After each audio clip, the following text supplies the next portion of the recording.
Welcome to the Game Forum. I'm Zach. And I'm Lindsay. Today we're doing our top 5 PlayStation 4 games. Yep. So I guess we'll just go ahead and get right into it. Yep. All right. My number 5 is What Remains of Edith Finch. It's from Giant Sparrow. Can't remember exactly when it came out. It's a little 2.5 hour experience. It's kind of a walking simulator. Really emotional. It's crazy. It's got some twists and turns. It has a connection to another game from Giant Sparrow, which I won't say because of spoilers. Very good. I played Gone Home, a couple other Vanishing of Ethan Carter, a couple of games kind of similar in that realm, and this one just really stood out to me. It was impactful. I made my brother play it. I'll probably make Lindsay play it because it's an experience. So but it's my number 5. So that is my number 5. All right. My number 5 is I Expect You to Die. It's a VR game, and if you've ever played a escape room, it's essentially like a virtual reality escape room game, and that's the best way I can describe it. You are essentially like a double A or a secret agent, like James Bond, and you're put in all these situations where you have to like solve puzzles and figure out things to get out or escape or break in. It's really cool. They've added a lot of free DLC levels, and this is like one of the games like I did not think I would get into it near as much as I did. I've done every challenge. I've done everything there is to do in this game. Like every time they come up with something with it, I'm like obsessed with it for a while. I love this game. They got one more DLC coming out, right? It looks like they will. The last DLC had like a secret drop, and they said that they're probably going to come out with one more. I think it's supposed to come out before the end of the year. Ooh. So definitely one to check out. It's fun. And the DLC's free, right? Yes, all the DLCs have been free. Okay, cool. I have it. I played through the first act. I don't know what it's called. The first chapter thing. The first level? Yeah, the car. Yeah, level. Thank you. The car. It's pretty good. I liked it. Awesome. So my number 4 is a game called The Evil Within. It's from Tango Gameworks. It's the creative director Shinji Mikami. He is the guy who basically came up with Resident Evil. I love Resident Evil. I love horror. I love survival horror. It's a little weird. It's got some craziness to it, but I think that's what makes it so special to me. It's definitely scary. It's got some cool combat parts. Evil Within 2, probably not as good as the first one, although a lot of people think the other. I don't know. I just love survival horror. Love scary. That's just probably one of the best ones on PS4 right now. Hopefully that'll change. Hopefully we'll get more. That's my number 4. All right, my number 4 is Call of Duty World War II. I've always loved a lot of the Call of Duty games.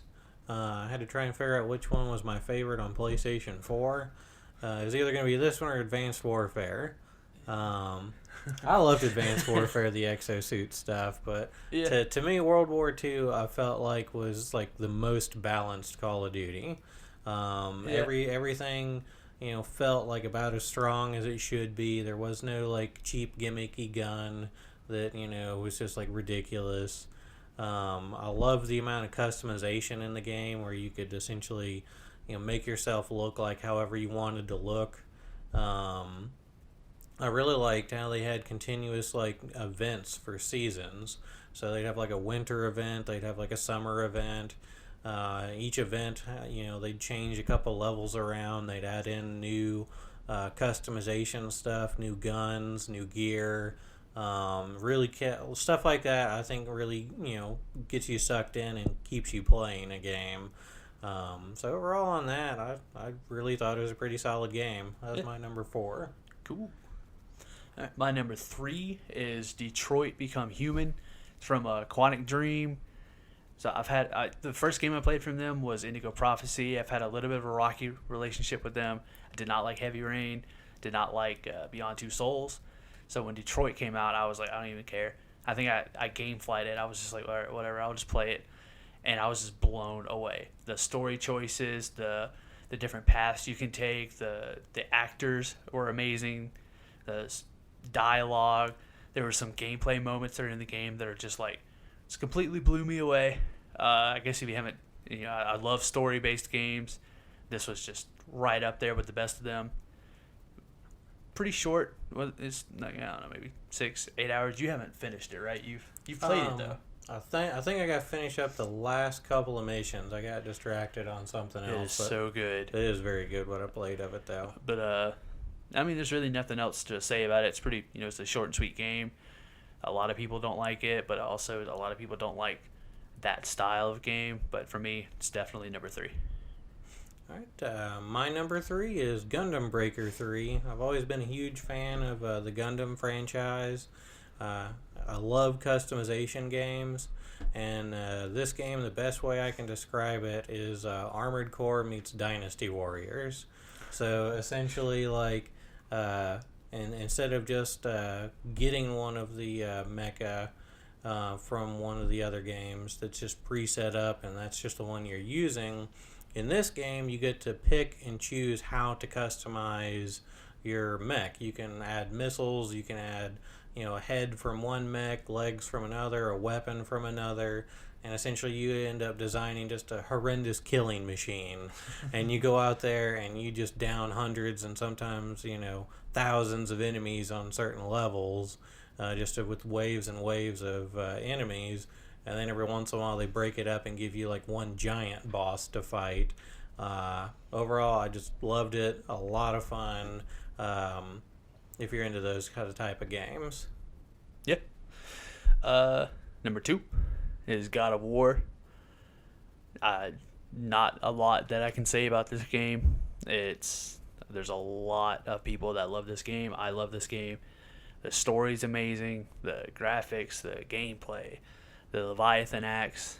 It was the one game that could defeat Red Dead Redemption 2 at the Game Awards. It won Game of the Year for that. Just the ending of the game really impacted me. It was unexpected. There's a twist in it, which I'm sure anyone that's played it knows exactly what I'm talking about, except for this guy, because he's not played Gears of War. I'm sorry. Or no, Gears of War. I said God of War. God of War. Yeah, Gears of War is pretty good too, but it's not my number 2. God of War is it's incredible. I loved it. I've loved God of War 1, 2, 3, Ascension, the 2 PSP games, even though they're not very well received. It's my number 2. All right, my number 2 is Crossout, another like in-depth customization game. This is a vehicle combat game, but instead of just tanks where you're just going around and everyone's kind of got the same thing, this one you can literally start from scratch and build anything.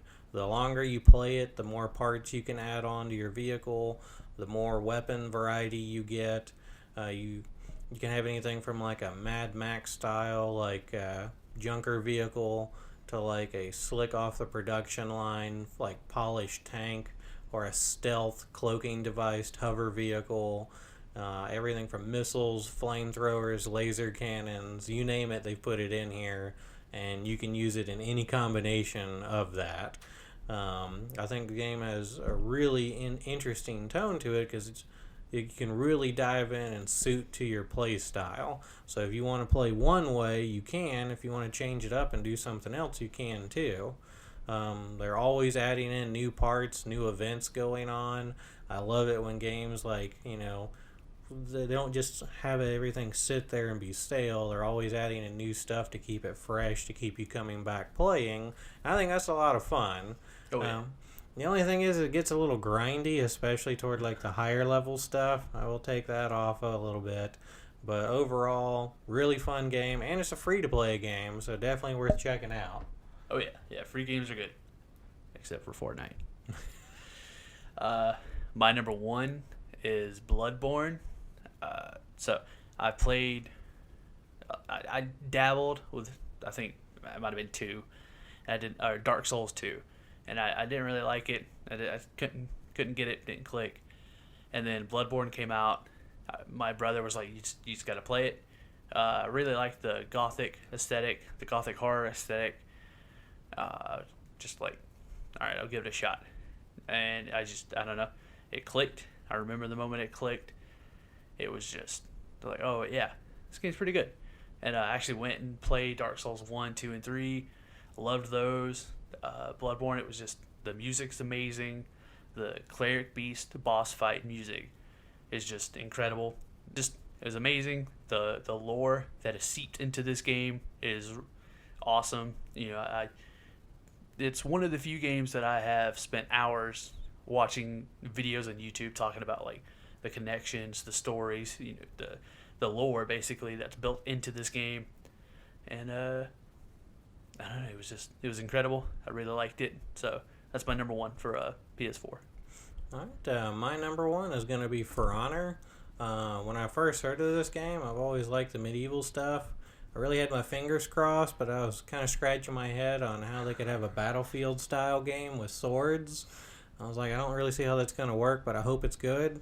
This is one of the few games where, like, not only did it live up to what I hoped for, but it, like, surpassed it. I love their combat system. It's real easy to get into and start picking up, but you can go into it, like, really in depth. So you can do a lot of combos, counterattacks. A lot of characters kind of foil off of each other. A lot of customization in this game too. You can change out all the looks of everything. You can change out the stats of everything, kind of focus on what type of fighter you want your person to be. A lot of different fighters to choose from. And like some of the other games, it's a game where they continuously add on new content. Always something new coming out. New characters, new weapons, new cosmetic stuff, new levels. It's been really good. I really like For Honor. Yeah. For Honor and Rainbow Six were like the two that really turned it around for Ubisoft. There might have been some other games. I know the indie games that they released, Valiant Hearts and Child of Light. I know those were pretty good. But yeah, For Honor, Rainbow Six Siege, they're still going strong, which is awesome. They're still going. They're still releasing content, still updated. Definitely really cool seeing games like that done right. Talking about you, Fortnite. Just kidding. Fortnite's fine. All right, I guess that's our top 5 PlayStation 4 games. Thanks for checking it out, everybody. Yeah. And like I said, if you like any of the games we've played here, check out some of the other ones maybe you haven't played. Maybe you like the same kind of stuff we do. Yeah, and if you got a different list, got some games that you think we should check out, message us, leave a comment, let us know. We'll check them out. And I think that about wraps up our first little top 5 so far of the PS4 games. I'm Zach. I'm Lindsay. All right, we'll see you. Bye.